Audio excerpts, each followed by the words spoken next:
hei kan hmuh ang hian engine oil chhia hi tlai bur te ah hian an thun chhawng a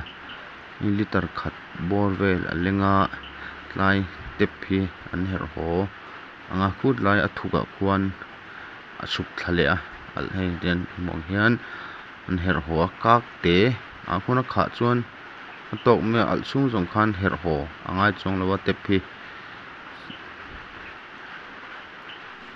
chuan hei lehkha engine oil kha an ha lang a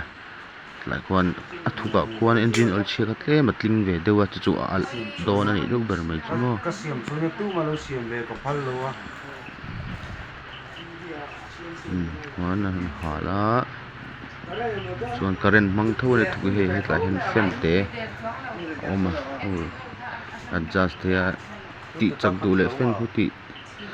thaw te an deuh mai a aya khu thlir zel phot te ang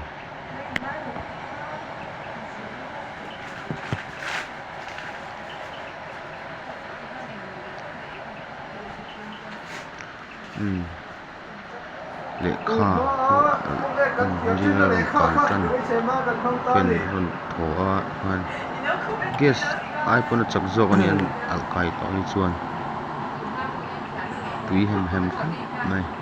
chuan hu fan adjust na a awm a chuan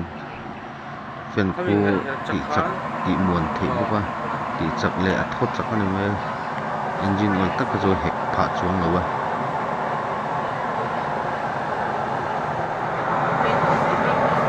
current